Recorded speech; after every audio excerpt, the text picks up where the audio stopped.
आज मैं आपको जानकारी दूंगा जुलाई के महीने का राशिफल। जुलाई आपकी किस्मत को कैसे पलट सकता है। हमने सोचा कि इस बार हर राशि के बारे में डिटेल जानकारी दे दी जाए तो ज़्यादा अच्छा रहेगा।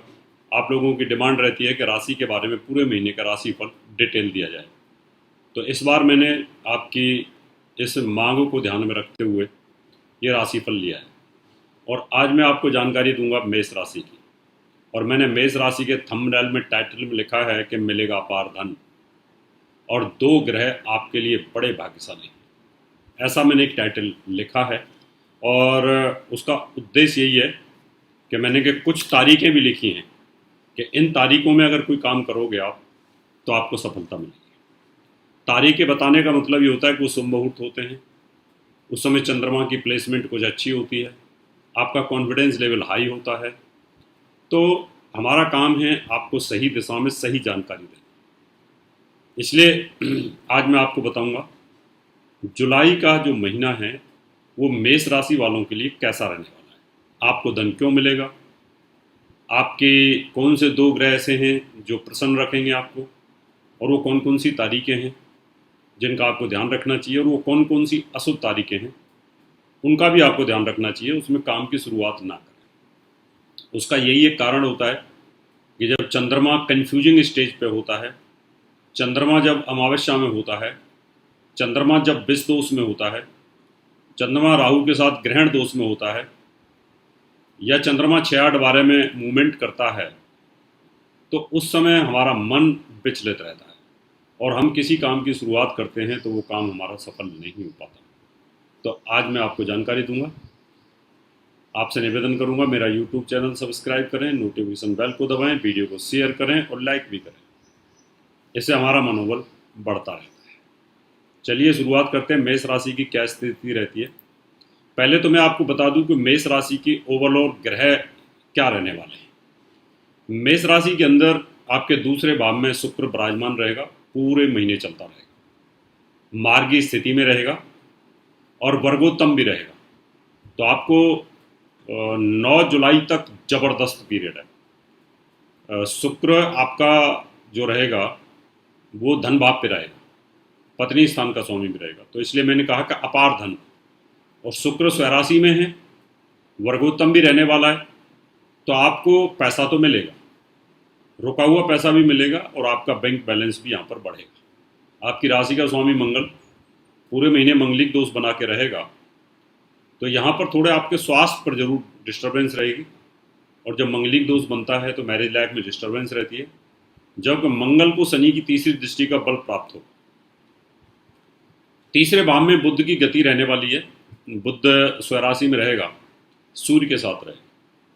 बुध तीसरे भाव में बहुत ज़्यादा अच्छा फल तो नहीं देता, लेकिन इससे कानों के रोग हो सकते हैं, गले छाती इनका इन्फेक्शन हो सकता है आपको।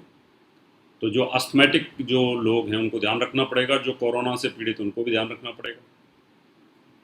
गले की तकलीफ होना, सांस नली में तकलीफ होना, अस्थमा की प्रॉब्लम बढ़ जाना, अस्थमा अटैक आ जाना, इससे बचाव करना है। तो इसके लिए आपको एक पन्ना पहन के रखना पड़ेगा और सूर्य को जल चढ़ाना है, राहु के मंत्रों का जाप करना पड़ेगा। आपके दसम भाव के अंदर, यानी आपका जो कैरियर का स्थान है, मान सम्मान का स्थान है, वहाँ पर शनि स्वराशि में चलता रहेगा। ये सस नाम का राजयोग बना करके रहे, इसलिए आपके लिए ये धनदायक भी है। और दूसरा ग्रह जो मैंने कहा था, दो ग्रह आपके लिए बहुत पावरफुल रहेंगे। दूसरा है शुक्र। शुक्र आपके लिए धनदायक रहेगा, शनि भी आपके लिए धनदायक रहेगा। ये एंटी लगन है दोनों जब अच्छे हैं। शनि यहाँ लाभ स्थान का स्वामी है और लाभ स्थान का स्वामी शनि बहुत पावरफुल स्थिति में हो जाता है। दसम भाव के अंदर वो बैठा हुआ है, राजयोग बना करके बैठा है। एक और आपके लिए बहुत अच्छा है, बृहस्पति स्वराशि के अंदर गुरु केतु का योग झंडा ऊंचा कर देता है।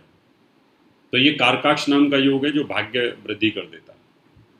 तो ये प्लेसमेंट पूरे महीने रहेगी आपकी। अब हम बात करते हैं कि आपको कौन कौन से दिन ऐसे हैं जिनमें आपको काम नहीं करना। 2 और 3 जुलाई को चंद्रमा नीच का रहने वाला है, इसलिए वो आपकी राशि से अष्टम भाव में चलेगा। तो अपने स्वास्थ्य का ध्यान रखना पड़ेगा, माँ के स्वास्थ्य का ध्यान रखना पड़ेगा। कोल्ड कफ की शिकायत आपको बढ़ सकती है, इसका ध्यान आपको रखना है। उसके बाद में 4 और 5 तारीख में गजकेसी राजयोग बन जाएगा, वो आपके लिए बहुत अच्छा है। तो जो 2 दिन आपके लिए 2 और 3 तारीख में जो खराब रहने वाले हैं वो अच्छे नहीं हैं, यहाँ पे ध्यान रखना है। और 6 और 7 जुलाई को विश्व योग बनेगा, तो 6 और 7 तारीख को भी किसी काम की शुरुआत ना करें, और एक 2 और 3 तारीख को किसी काम की शुरुआत ना करें। अगर ये काम की शुरुआत करते हैं तो मन में आपके संताप रहेगा, भय रहेगा, टेंशन रहेगी, तनाव बना रहेगा, तो अच्छा नहीं है। 18 और 19 जुलाई को ग्रहण दोष रहेगा, यानी चंद्रमा राहु के साथ रहने वाला है, तो यहाँ भी मन व्यथित होता है, जबकि बृहस्पति की दृष्टि रहेगी। बृहस्पति की दृष्टि चंद्रमा को बल देती है, तो यहाँ फिर भी आपको तनाव और स्ट्रेस का सामना करना पड़ेगा। कोई यात्रा ना करें, किसी नए काम की डील ना करें। और उसके बाद में 20 और 21 तारीख को अमावस्या रहेगी। अमावस्या के दिन किसी काम की शुरुआत नहीं करते, क्योंकि चंद्रमा उस समय सूर्य के साथ अस्त स्थिति में रहता है। 16 जुलाई को सूर्य का मूवमेंट है, वो कर्क राशि में आ जाएगा, और कर्क राशि में आने के बाद में आपकी राशि से वो चौथे भाव में भ्रमण करेगा। तो सूर्य का 4 नंबर की राशि पर कोल्ड कप की शिकायत बना देता है। दुनिया के लिए अच्छा रहेगा, आपके लिए थोड़ा सा नेगेटिव रहेगा। बृहस्पति के साथ उसका षडाष्टक योग रहेगा, लेकिन मंगल के साथ उसका नवपंचम योग रहेगा। तो इन तारीखों का ध्यान रखना पड़ेगा। इन तारीखों में किसी काम की जो नेगेटिव जो तारीख मैंने बताई हैं उनमें ना करें। तो ये है आपकी कुंडली की स्थिति, जिसमें मैंने बताया कि धन वृद्धि के योग, अपार धन वृद्धि आने के योग यहाँ पर बनते हैं। इन चीज़ों का आपको ध्यान रखना पड़ेगा।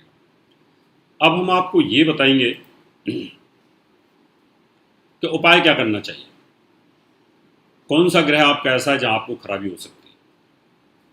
15 जुलाई तक सूर्य और राहु का ग्रहण दोष और पितृदोष का प्रभाव रहने वाला है, तो यहाँ राहु और केतु के मंत्रों का जाप करें, और यहाँ मंगल की चौथी दृष्टि है, उसका भी आप जाप करते रहेंगे तो आपके लिए काफ़ी बेटर रहेगा, काफ़ी पॉजिटिव स्थिति आपकी रहेगी। तो ओवरऑल अगर ये मैं कहूँ तो पूरे जुलाई में शुक्र आपके लिए धनदायक है, तो आप इसको मजबूत कर सकते हैं। सफ़ेद कपड़े ज़्यादा पहने, आप ओपल पहन के रखें, पन्ना पहन के रखें, आप हीरा पहन सकते हैं, कम से कम 1 कैरेट का सॉलिटर पहनना चाहिए। इसके पहनने से आपको ज़बरदस्त लाभ मिलेगा, पैसा आएगा, व्यापार बिजनेस में सफलता मिलेगी। काम कारोबार के लिए आप नीलम भी पहन सकते हैं, ये दोनों स्टोन पहन सकते हैं। भाग्य वृद्धि, धन की वृद्धि, संतान के सुख के लिए आप एक पुखराज भी पहन सकते हैं।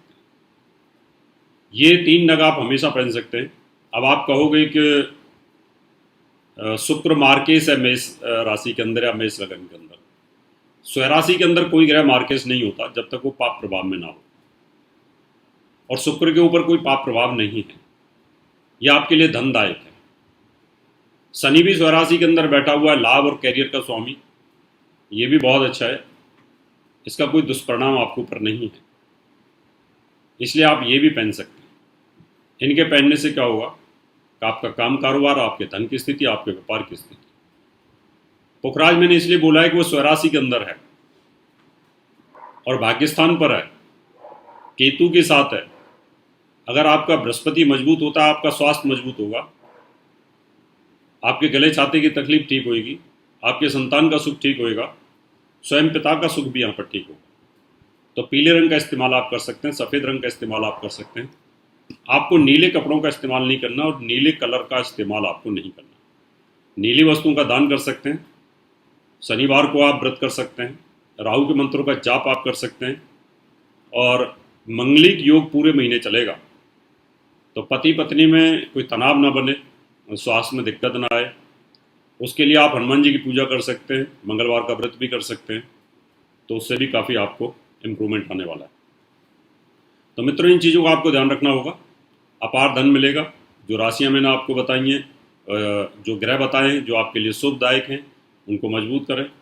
और जो डेट्स मैंने आपको बताई हैं जहाँ जहाँ चंद्रमा की गति पॉजिटिव नहीं है, उन डेटों पर अगर आप खास ध्यान तक रखते हैं तो आपको सफलता जरूर मिलेगी। जुलाई का महीना आपके लिए बहुत अच्छा है, ग्रहों की गति बहुत अच्छी है, और आने वाला समय भी आपके लिए बहुत अच्छा है। मेरी बहुत बहुत शुभकामनाएं। आप खुश रहें और प्रसन्न रहें, और हमारे YouTube चैनल को सब्सक्राइब करते रहें। अब मैं आपसे इजाज़त लेता हूँ। नमस्कार। और भी जानकारी लेने के लिए हमारे चैनल को सब्सक्राइब करें और नई वीडियो की नोटिफिकेशन के लिए बेल आइकॉन दबाएं। अगर आप ये वीडियो फेसबुक पर देख रहे हैं तो वीडियो को लाइक और शेयर करें।